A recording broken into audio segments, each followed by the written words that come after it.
We picture Viking raids as swift, fiery events, axes clashing, long ships burning, and then silence. But history has lied to us. The real horror didn't end when the battle stopped. It began the next morning. When the smoke cleared, the Viking warbands didn't just sail away. They stayed. They pulled out scrolls and scales, not swords. They had inventory to take, and the most valuable items on their list were the women left standing over their husbands' fresh graves. This wasn't random cruelty. It was a cold, calculated business transaction written in blood. In Norse law, a widow wasn't a person. She was an unclaimed asset, ripe for seizure. The raiders moved house to house, not to kill, but to assess. Can she weave? Does she own land? How many healthy years does she have left? But what happened next wasn't just theft. It was a legal process that turned grief into a commodity, forcing women into a choice that was no choice at all. Lindisfarne, 793. The monastery burns, but the village remains. By dawn, Norse captains are going house to house with scribes. They aren't looking for gold, they are looking for skills. In the Danelaw territories, we see the paperwork of this horror. Property deeds stamped with Norse runes, where widows sign over their land, homes, and children to their husbands' killers. This was forced marriage disguised as legal protection, a bureaucratic rape sanctioned by the new lords. Norse law stated that a woman without a male protector was available to be claimed by any man who could provide for her. It was a twisted form of welfare that benefited only the occupier. The widow stood there, her husband's blood still on the floor, while a stranger calculated her worth in silver and soil. She was no longer a wife or a mother, she was a line item on a ledger. However, the sagas conveniently leave out the terrifying ultimatum these women faced, a decision that would shatter their souls before their bodies. The Dublin slave market records from 878 are chillingly precise. A grieving mother under 30 was worth 15 silver pieces. An older woman with craft skills, 10. Those too broken by trauma to work, 5. Children were sold separately, torn from their mother's arms to maximize profit. Faced with the prospect of being dragged in chains to a foreign land, many widows looked at the knives in their kitchens not as weapons, but as exits. Archaeologists near Repton found a pit containing the bodies of 9 women and 16 children. They all had identical knife wounds to the throat, self-inflicted. These women chose to end their bloodlines rather than face the protection of the Vikings.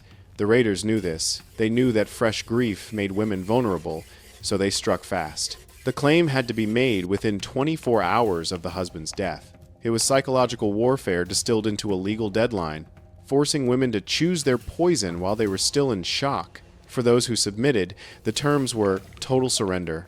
A widow's new husband owned everything she brought to the marriage, her land, her livestock, her past. Her old name died with her first husband. Marriage contracts from 9th century York show the same formula repeated dozens of times.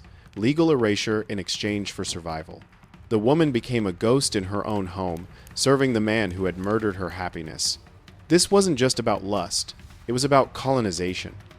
A widow with land was worth more alive and married than dead.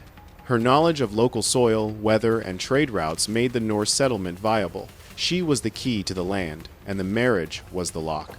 But the marriage came with a sickening price: the immediate sale or exile of her older sons. Boys over 12 were seen as threats, potential avengers who had to be removed, leading to a generation of lost children whose fate was sealed by ink and wax. But not every widow went quietly. The Chronicle of Asser tells of a group of widows near Chippenham who served their new husbands wedding ale laced with hemlock. 14 Vikings died within hours, foaming at the mouth as their new brides watched. The women were burned alive the next day, but their sacrifice stopped the practice in that region for 2 years. They proved that even a conquered woman could still be dangerous. More often, the resistance was subtle. Archaeological evidence shows higher mortality rates for Viking men married to local widows compared to those with Norse wives. Broken tools, spoiled food, accidental deaths in the fields. These women turned domestic life into a slow-motion insurgency. They used their knowledge of herbs not to heal, but to kill, quietly, turning care into warfare. And beneath the floorboards of their occupied homes, they were building something even more dangerous than poison and escape route: Recent excavations near Whitby change everything we thought we knew. Beneath the floor of a Norse longhouse, archaeologists found a cache of women's jewelry and coins wealth hidden from the marriage contracts. But the most stunning find was a lead tablet with a runic inscription. When winter ends, it was a message of hope buried in the dark earth. It was a map, a guide to safe routes and sanctuaries in unconquered lands. The Norse legal system had created its own resistance network. Women were passing intelligence, coordinating escapes, and hiding resources right under the noses of their captors. This wasn't just survival, it was an organized underground railroad run by the very women the Vikings thought they owned. But the resistance went even deeper than hidden gold. It went into the very soil that the Vikings sought to conquer. Pollen analysis from areas of heavy Norse settlement shows a strange pattern: dramatic crop failures in the years following conquest. Traditional local crops were replaced, but the harvests failed repeatedly. This wasn't bad luck, it was sabotage. Widows, the keepers of agricultural knowledge, were deliberately mismanaging the crops. They engaged in agricultural warfare, using starvation as a weapon against their occupiers. They knew the land better than the invaders ever could. They knew which seeds would fail in the frost, which fields needed rest. By withholding this knowledge, they ensured the Vikings would go hungry. They were willing to starve themselves and their children if it meant weakening the enemy's grip on their land. It was a scorched earth policy fought with plowshares.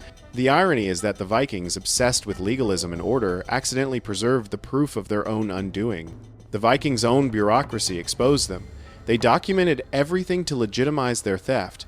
Every marriage contract, every property transfer, every slave market ledger was preserved because it looked official. They left a paper trail of their systematic brutality that we can read 9 centuries later. They thought they were writing history, but they were writing an indictment. But they also unknowingly documented the resistance. Every hidden cache, every coded message, every poisoned husband left a trace in the archaeological record. The women they tried to erase wrote their own history. They didn't just suffer. They fought back with poison, with secrets, and with the soil itself. They turned their captivity into a battlefield where the weapons were silence and time. And in doing so, they left a legacy that challenges everything we thought we knew about the passive victims of the Viking Age.